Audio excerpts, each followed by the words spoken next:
just moved, unfortunately. He had his head directly between that termite mound, and he was resting it and just looking at us just like that. Isn't that cool? You are such a poser, you know that. Does that not get any better? I don't think you could ask for a better frame for a young male leopard than that picture right there. Yes, you are another story, you know that. Oh, no, we've decided now it's time to move.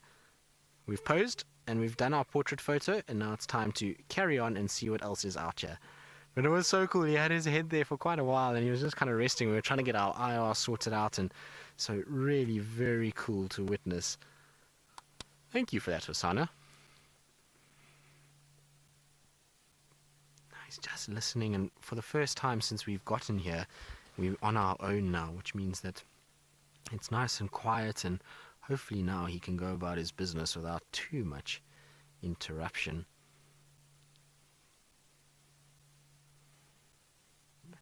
He is looking magnificent. Yes, we're talking about you. I know, you do look good.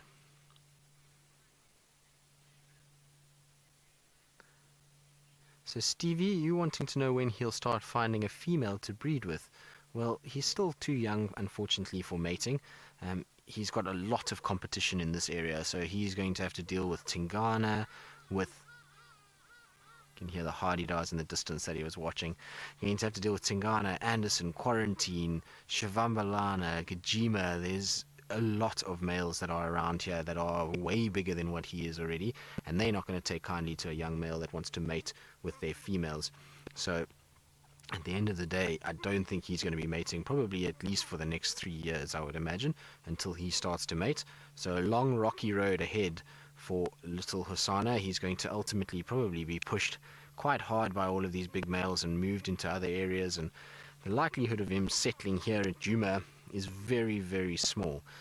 You'll find that, like I say, Tingana and the likes, as soon as he starts getting some size, are going to start pushing him out of here and try and get him into somewhere else. So he's definitely going to have a tough time ahead of him.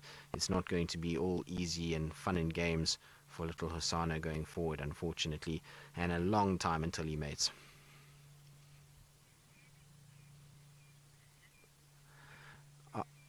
So, Beard, you say he really is a handsome fellow.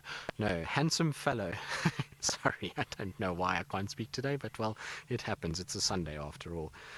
He is handsome. He's very, very handsome, and he's looking fantastic. And he's also, much like Tumba, big, beautiful eyes for his age. You know, they've got these kind of big eyes when they're younger, and it always looks so good when they're at this age, and they don't have the scars and the cuts and the scrapes yet. But that will all come in time, unfortunately, as they get a little bit older and they start fighting for territory, so he'll start to get all of those situations developing. Now, there is another vehicle that's going to join us shortly, and that's why he's just watching, but he is looking really good. Hosana, I'm very proud of you. Very well. Yes, well done. Considering that he was so abrupt, he was sort of let go. You know, most leopards, even if their moms leave them when they're early in their age, they've at least sort of shown this abrupt ending. They've tried to chase that leopard off, they've moved it off, they've taught it, and it's not just all of a sudden your mom is now no longer with you and you have to go and fend for yourself. It's a slow process when the leopard leaves its cub normally, and so for him to just been left and to have survived the way he has in a really leopard-rich, leopard-dense area, and to find food, even though he wasn't really hunting that much prior to his mom leaving, is a phenomenal effort from a young leopard. And so he's done a sterling job to be in the condition that he's in, and it really is very impressive. So well done, Hosana, you've done a great job. And Shongile too, she's also, the last time that we saw her, she was looking great. Ali had her in the tree with that Daika kill, and so she's making a success of herself as well, which is fantastic to see, and just a testament to how much Karula must have taught them,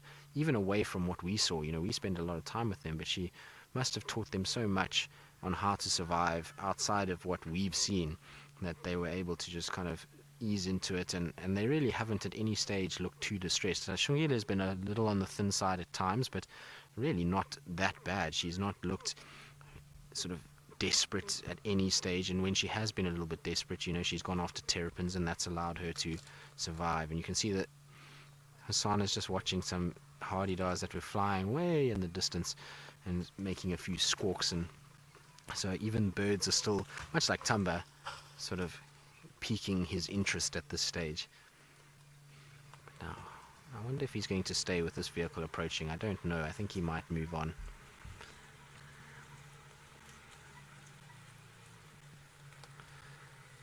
So Nancy, you say he is breathtaking. Well, indeed, Nancy, he is absolutely beautiful. He's